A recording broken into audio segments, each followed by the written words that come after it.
The title of our series of lesson is Building a Strong Faith. Building a Strong Faith. Alam niyo po, ang pananampalataya ay puhunan ng Kristiyano. Kumbaga sa negosyo, hindi ka pwedeng magnegosyo kung wala kang puhunan. Kahit ano pang magandang ideya meron ka. Pero kung wala kang puhunan, hindi ka pwedeng magnegosyo. Kung konti lang ang puhunan mo, konti ang masimulan mong business. Pero pag malaki ang puhunan mo, mas malaki ang iyong opportunity pagdating sa negosyo. Sa pananampalataya ay ganun din, mga kapatid. Hindi man kasinlaki ng ating pananampalataya kay Pablo o kay Abraham. But with a simple faith to a strong God and to the Word of God, to the sure Word of God, it makes a big difference. Ang pananampalataya ay puhunan natin. Ngayon, ang ating lesson ay pinamagatang the faith that anchors you through life's storms. Napapanahon po ang ganitong mga lesson. Sapagkat walang tao na hindi dumadaan sa mga pagsubok o suliranin o kahirapan sa buhay na ito. Pero ang paksa pagdating sa problema ay usaping Kristiyano. Sa atin bilang tumanggap na kay Kristo bilang tagapagligtas, ay ating matututunan how to face problems with a strong faith. Kailangan talaga nating maging matatag pagdating sa pagharap ng problema. As an introduction, pakinggan niyo po ito, napakahalaga. Our attitude, anong ibig sabihin ng attitude?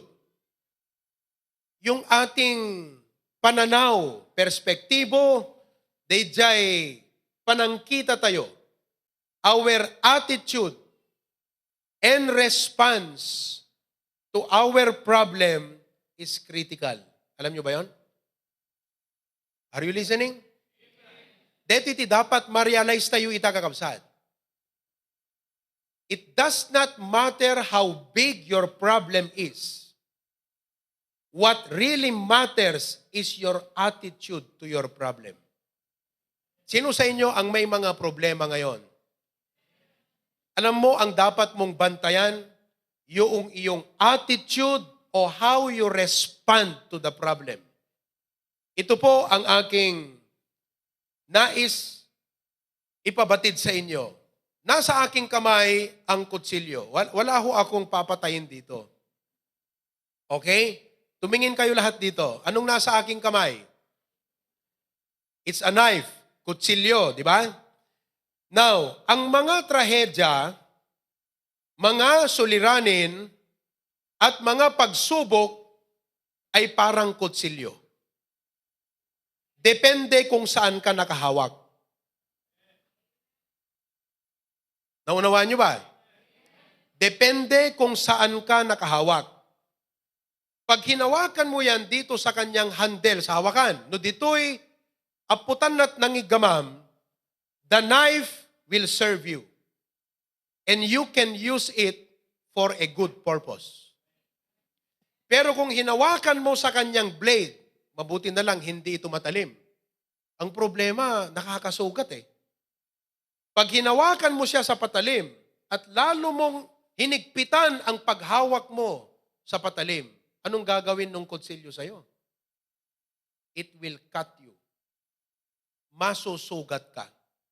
Alam nyo, ganyan ang attitude. Pag hinayaan natin na ang ating laman o sariling understanding ang pinairal natin pagdating sa problema, ay lalo tayong nasasaktan.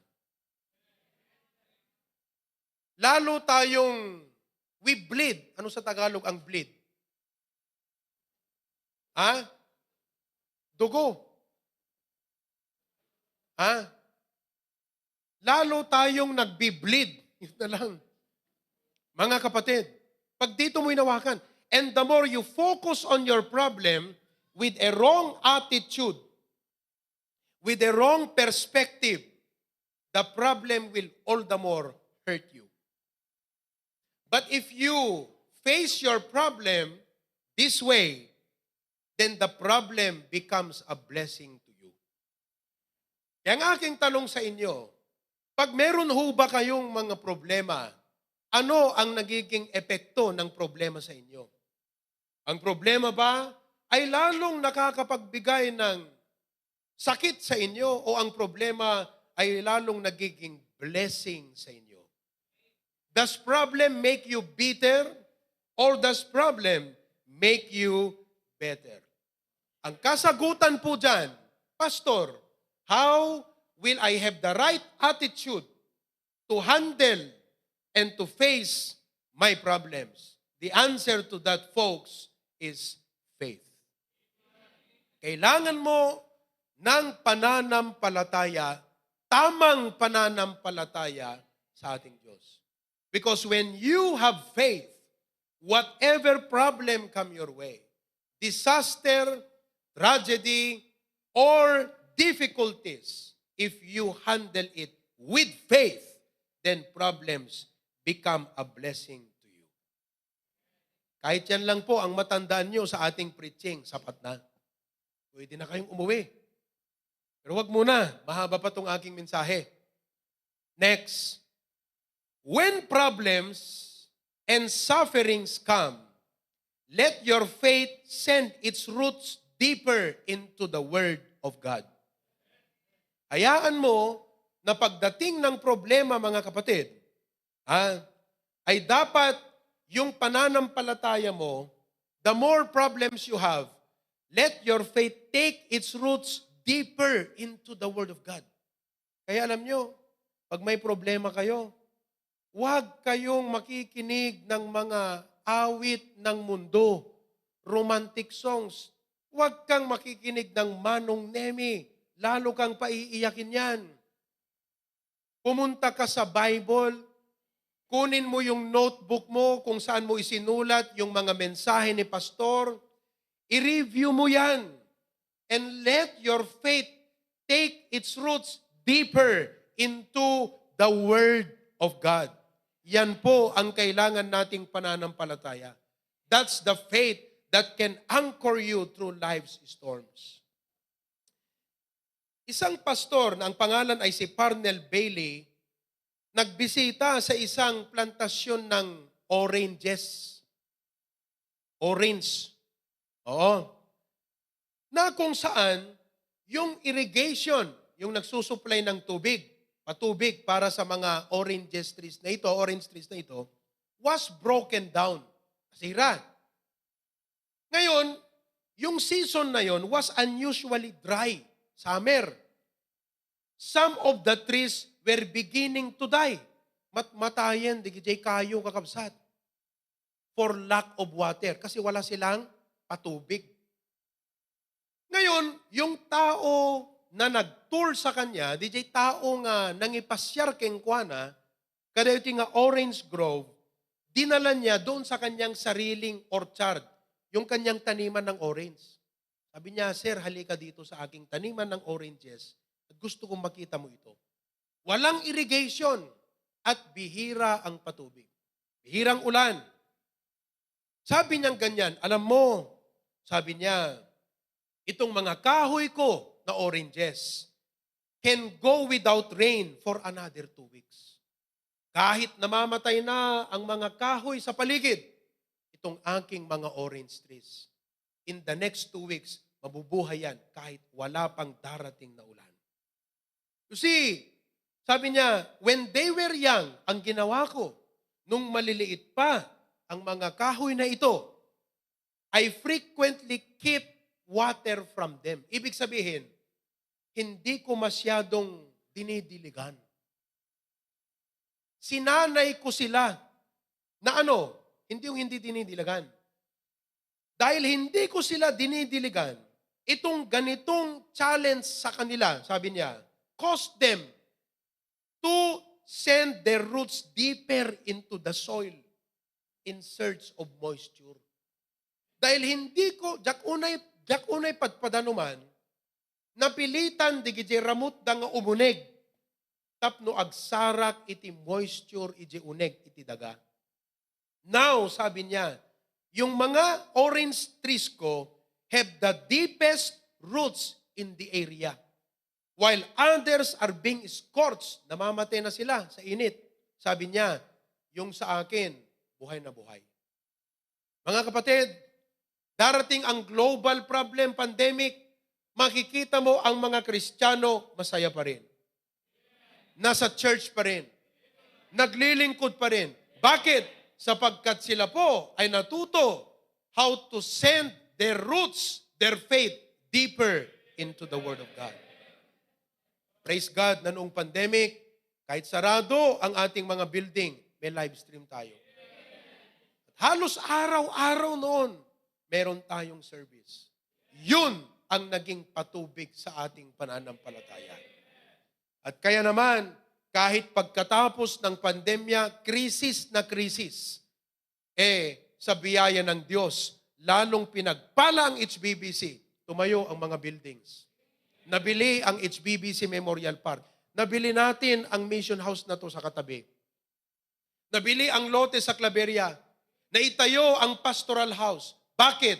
Because our faith emerged stronger in spite of the pandemic. Why? We sent our faith deeper roots into the Word of God. Yan po ang kailangan natin. That's how you handle life's problems. Wag na wag niyong kakalimutan ito. Ulitin ko lang, pag dito mo hinawakan, masasaktan ka. If you handle problem with your flesh, you will get hurt. But if you handle problems with your faith, problems become a blessing to you. Now, we are now on number 7. Kung hindi nyo narinig yung 1 to 6, ay balikan nyo na lang sa ating Facebook. Nakalagay na ron. On our number 7, ganito ang katotohanan na ating matututunan ngayon. This is the truth for this morning. Okay? Number 7. Let's go ahead and read. Everybody, go ahead. Faith accepts trials as a necessary part of spiritual growth and maturity. Ang totoong pananampalataya, if you have faith, then you will accept, tatanggapin mo, aklunem, nga dagiti dumdumteng nga panubok, parikot, problema sa buhay mo, ay kailangan sila. They are necessary part para sa paglago ng iyong spiritual na buhay. Isong Kristiyano ka kat adapam matim ti Apo. Kunamno ko, Lord, alam ko may problema na naman. Sinend mo ang problem na ito, Lord, para lalago ulit ang aking pananampalataya. Alam nyo, hindi pwedeng ma-shortcut ang growth ng Kristiyano eh. Parang bata, hindi mo aasahan ang bata na magiging nanakim. Ano ang Tagalog ng nanakim? Matured. Pag hindi siya dumaan sa proseso ng tinatawag na survival mode. Naintindihan nyo ba, mga kapatid? Pag in-spoiled ang bata, you give everything, they will grow weak. We should not, hindi dapat tayo matakot, hantay dapat mabuting. That at times, we keep some things from them and let them discover it on their own. Because that's a part of their growth. Lagi na lang natin silang inaalalayan. Lagi na lang tayong gumagawa ng lahat para sa kanila. Pati modules, kahit nag-graduate, walang natutunan. Kasi ikaw ang gumawa ng modules. Na dapat sila ang gumawa ng modules. Tignan mo ang isang bata, nakita ko sa Facebook, na kahit bata pa lang, gusto lang makapag-aral, isinasabay niya ang pag-aaral niya sa pagtatrabaho niya. Mapanagtrabaho, Lunes to Sabado. Mapanagtrabaho construction. Lunes to Biyernes agbasa. Sabado, magtatrabaho sa construction. Pinaaral niya sarili niya. Walang magulang eh. Pero nag-aaral siya on his own. Nag-graduate. Makikita mo sa kanya ang totoong beauty ng isang estudyante. Bakit? Napagdaanan niya yung dapat na proseso. Kaya pag Kristiyano ka, dumating ang problema, huwag ka kagad mag-quit. Huwag mo kagad sisihin ang Diyos. Huwag ka kagad panghinaan ng loob. Ikaw ay nasa universidad ng problema. Ang tawag dyan, UP, University of Problems. Naintindihan nyo ba mga kapatid? Gusto nyo UFE? UFE, University of Faith Education. Hindi ka pwedeng mag-graduate dyan na wala kang pinagdaan ng pagsubok sa pananampalataya mo. Marami ho yan. Kailangan is a necessary part. Ipakita nyo nga yung picture ng isang emperor moth na butterfly. Gusto kong makita nyo yan. Ayan. Napakaganda. Hindi po 4 ang mata. Mukhang mata lang yan. Napakaganda, di ho ba? That's a butterfly. Ipakita nyo yung kukun kung saan nanggaling ang butterfly. Yan ang kanyang kukun. Kukun. Alam nyo ba yung kukun? Ben-bentot ko namin. Amuit ben-bentot. Anyo amut ben-bentot. Ben-bentot ko namin ako dijay. Kukun. Let me share with you a story. Merong isang tao, natagpuan niya yung isang kukun, gaya noong nasa picture. Natagpuan niya. Okay? Kukun ng isang emperor moth. So, pinitas niya at inuwi sa bahay. Inobserbahan. May sangal daw, sang araw, napansin niya na merong maliit na opening, parang ganyan, doon sa kukun. So, for several hours, lumalabas na ngayon itong emperor moth at nag-i-struggle. Hirap na hirap. Alam mo, pag lumalabas yan, hirap na hirap. Naawa siya, mga kapatid. Dahil nag-i-struggle sa hirap, pinoforce niya talagang makalabas sa kanyang kukun. Sabi niya, may mali rito ah. May mali. Kumuha ngayon siya ng gunting. Pinutol niya yung opening, nilakihan niya mga kapatid. Okay? He cut a bit of the cocoon.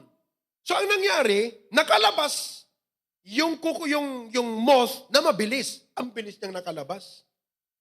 Ang laki ng katawan, maliit ang kanyang pakpak, at shriveled. Alam yung shriveled? Kurutrut. Oo, nakalabas ng mabilis. Pero laki ng katawan. So, tuwang-tuwa siya dahil nakalabas ka agad. Ine-expect niya ngayon na pagkatapos ng ilang oras, this moth will finally spread its wings and will show its natural beauty. Pero hindi nangyari. Ang nangyari ay isang developing into a creature that's free to fly. The moth, it spend its life dragging around. Nagkarkarayam latang kakabsat, guy-guyo din na latang, dito is swollen, dakila bagina, kundi nagkurutrut, nga payak na. Hindi na siya makalipad. Bakit mga kapatid? Because the constricting cocoon, the cocoon nga batit opening na, and they struggle to come out, are necessary to pass through the tiny opening, itong opening na ito, paraan ng Diyos. Okay? God's way of forcing fluid. So the more pala na mag-struggle yung moth na palabas, napupwersa na mag-produce yan ng fluid that flows through the body and to the wings. Ang ginawa niya, pinutol niya, di nakalabas na walang nag-flow na fluid. So underdeveloped. The merciful snip, na sa palagay niya, isang awa, naasyan, kakaasimot.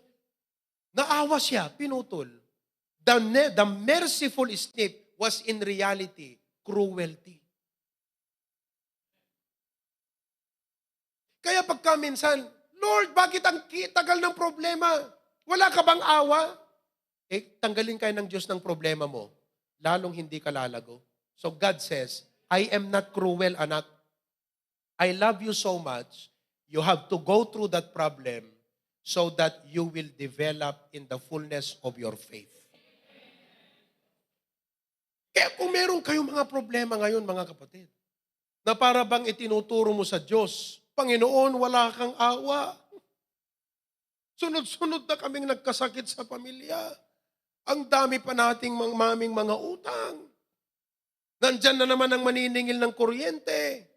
Tapos ganito, ang mga, wala kang awa. Sabi ng Diyos, no, you misinterpreted it. It's not being cruel, anak. It's actually being merciful to you. Para tayong mga magulang.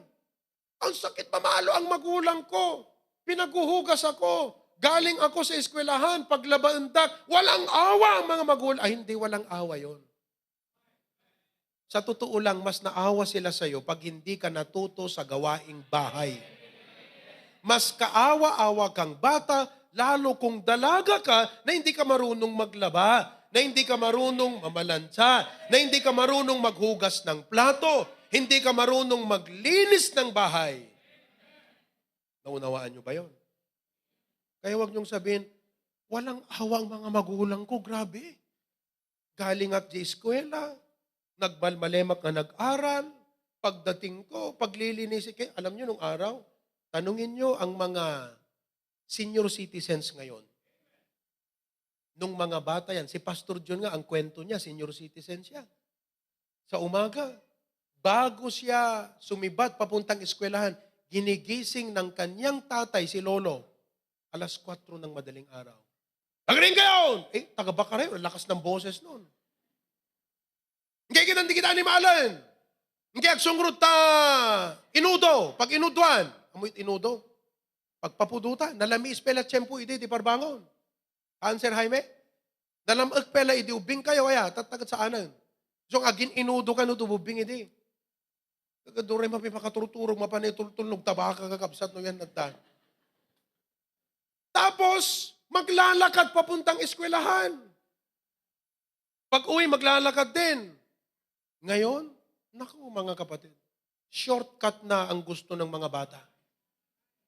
Alam niyo, may isang kwento. May isang magulang.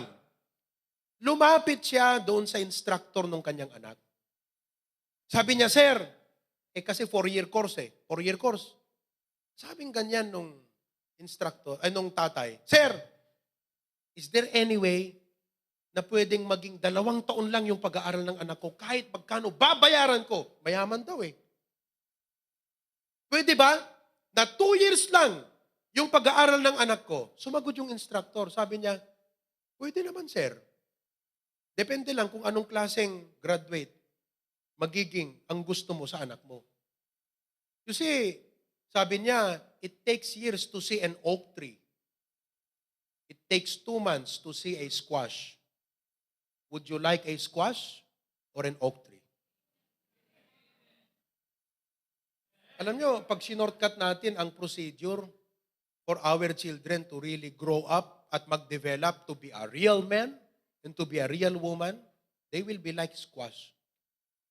But looking at the situation, walang inatupag kundi cellphone, mahihina ang mga kabataan ngayon. Mahihina. Bakit? Ang nagpapatibay sa loob is manual labor. Matuto ka sa talagang trabaho. Naintindihan nyo yan? Ganon din sa ating mga Kristiyano. God cannot shortcut the process. So trust God in the process. Do not just trust the process. Trust God in the process. Huwag sabihin, Lord, wala kang awa. Kang salbahe mo naman, Lord. Bakit ganito? Sabi ng Diyos, hindi anak. This is a part of your faith, for your faith to grow in its fullness. At tignan mo naman, kung dumaan ka sa matinding pagsubok sa iyong pananampalataya, you will become a beautiful soaring butterfly. Someone said, in adversity, we usually want God to do a removing job. Panginoon, tanggalin mo na ang aking problema. When what He wants to do is an improving job. Nagets nyo ba yan? Basahin natin lahat. Go. In adversity, We usually want God to do a removing job when He wants to do an improving job. Yan ang gustong gawin ng Panginoon sa atin. Bakit? After 5 years, 10 years, as a Christian, naging matatag ka dahil sa salita ng Diyos. Your faith was anchored on the Word of God. Ito ang naging comfort mo, kadagiti amin nga pagsubok na napagdaanan mo. Nanatili kang mas matibay dahil sa salita ng Diyos at gawa ng proseso ng tinatawag na affliction, UP, University of Problems. You will become a blessing to the younger in the faith.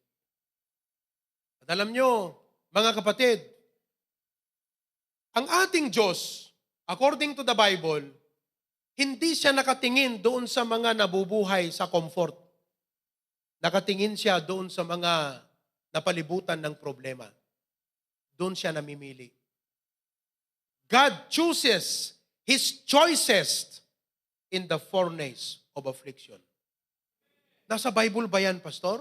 Aba, i-flash mo na nga, Isaiah 48:10. Basahin natin lahat. Go. Behold, I have refined thee, but not with silver. I have chosen thee in the furnace of affliction. Alam niyo po, si Charles Spurgeon, Prince of Preachers sa England, pinagawa niya sa isang plaka, may isang picture, itong verse na to, at nilagay niya sa kanyang bahay. At sinulat niya ito sa baba. Ganito ang sabi ni Charles Spurgeon. Ilagay mo.